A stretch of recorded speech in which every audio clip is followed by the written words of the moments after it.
welcome back, everyone. Thank you for joining me, whether it be morning, noon, or night, wherever you are. Thanks for joining me. All right, let's talk about what we just saw over there at Ollie's. Yes, I went back to Ollie's one more time, but this time I went to a different Ollie's. This time I drove a little further out to see if I can find something different or find, maybe more of the same. I just want to see what's out there. So I have two Ollies in my area. Like I said, one's very close, the other one's kind of far away. So I went to the one that's a little further out to see what they had. Now, this is a location I went to a while back and took a video where it was blazing hot in there, where they had no AC. And the music was just blasted in there. So I went back, and of course, the music once again is blasting. So that's why there's no audio in the beginning of the video, because, of course, copyright. I mean, they just love the music there. They love the music and hate their AC. So anyway, so a little different mix over there at this location. You can see a lot of old school 90s comic books in there. None of the DC 10 packs at that location, which was a little disappointing, but I got to see something different. A lot of Valiant and some I think I saw some Malibu comic books in there as well, some Ultraverse stuff. But one thing I did find a lot of there were a lot of packs that were kind of messed up. Okay, and that's the only thing about these packs, these little $5.99 packs, is that they're not packed very tight, and of course people are rummaging through them, and it's gonna be hard to find a really great quality or a great comic in there are great, I should say. So, but the one thing that kind of worked in my favor this time around is that someone, of course, was digging through the comic books, opening the sides of them to kind of flip through them to see what's in them. Now, I get it. They didn't open the whole pack, and I guess that's better, but they still cracked it open and stuck their little grubby fingers in there to see what's going on. And, look, I look at the packs too. I try to figure out what's in them. I kind of, I move them around because they're kind of loose. But I don't rip anything open, because I'm trying to figure if I'm not going to buy it, let somebody else buy it. So I don't rip it open. But that's me, I guess. I guess I was raised different. But here's a funny thing, and I love to say that. Here's a funny thing. They actually did me a favor, because this particular pack here, I wouldn't have picked up unless I looked to see what was in the pack, because they opened it. Okay, so as you can see here, somebody already popped the side open and they flipped through it, so I was able to take a glance on the inside. Let's show the other side of this real quick. I mean, I did find it interesting to begin with, because they had this Rough and Ready comic book on the top, and you guys out there who are under the age of, well, hell, I mean, probably even older than me would probably know what this is about, because Rough and Ready was a show that came on way before I was born. It's an old Hanna-Barbera cartoon, kind of like a Tom and Jerry, sort of, I guess, except for the dog and cat. Was called Rough and Ready, and it was an old Hanna-Barbera cartoon. And I've seen it sometimes, back in the day when they had, remember USA Cartoon Network, they used to do, USA Cartoon Express, like they used to call it. They used to show sometimes these old Hanna-Barbera cartoons. But I was interested because of the Rough and Ready comic book, because it's kind of cool. They did Rough and Ready. It looks like an old detective show kind of deal, which I thought was kind of cool. They've done stuff like this before with DC, where they took the Hanna-Barbera properties, which they now own, and they've kind of mixed them up a little bit, Scooby Apocalypse and stuff like that. Made them kind of more contemporary for fun. So I would probably, I was interested when I saw that, but when I looked a little closer on the pack, being that I can look on the inside, I found something kind of cool. So without further ado, let me go and open this pack. So I think whoever did this did me a favor, and I think I'm getting a pretty cool book out of this pack. So let's just continue where he started and just open it up.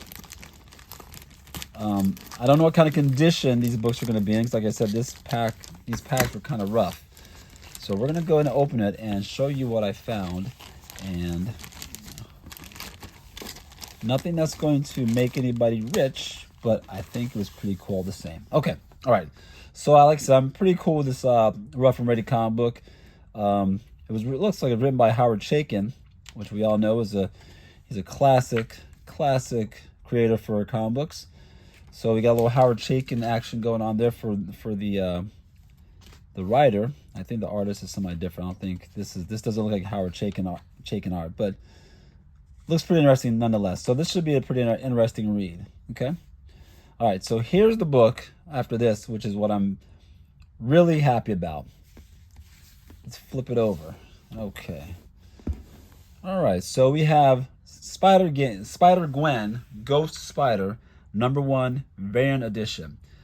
And this, my friends, is an art germ, as you know, Stanley Lau cover. Love his covers. In fact, I was collecting them for a while. I was getting all these kind of portrait ones he did for DC and for Marvel. You know, he did Captain Marvel. He did a Mr. Miracle. He did a couple of the ones that I thought he did a fabulous job on. So I was grabbing a lot of those Stanley Lau covers with the variants with his art. He does a magnificent job. So see, I saw this. I kind of saw the corner of it, and I kind of saw the number. So I was able to figure out what it was. I was like, okay, cool. This might be pretty cool. So I am happy with this. But here's what's cool about this one. I believe this one is also a store variant. I could be wrong, but when I was looking up online, it looked as though there was a company called Unknown Comics that was doing a variant of this book, and it was a Stanley Lau cover. Now, I'm not sure if their variant was maybe it was a virgin variant, perhaps, but I know if you go to Unknown Comics website, they actually had, you know, this Stanley Lau variant for Ghost Spider 1. I think they're still selling it. So this is necessarily like a hot book that you're gonna, you know, that you're gonna need to run out there and get. But for $5, you know, I was able to get a pretty cool book for $5. I mean, this is probably like a $15 book on eBay or so, or even on, you know, the website itself. So I thought that was a good deal for that money. And also, like I said, I dig the art. So this was a cool pickup. So these two I'm happy with. Kind of glanced at it real quick. So I saw there was the Superboy.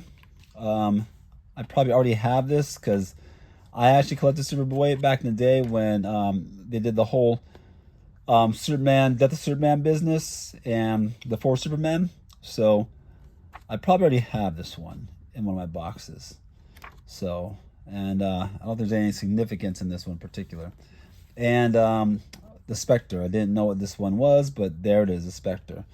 And I'm not a big Spectre guy, so I don't know much about this. But boy, oh boy, look at this. That is some 90s art if I ever did see 90s art. Goodness gracious. Let's see what year is this published. This is from 1989 actually. So right on the cusp of that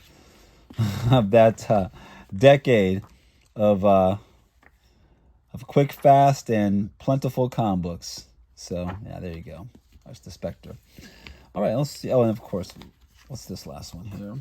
Oh, and the one that was on the other side of it, the Hacker Files from DC. Another book I'm not familiar with, but this is from 1993. And this looks like this is I'm not sure what this is.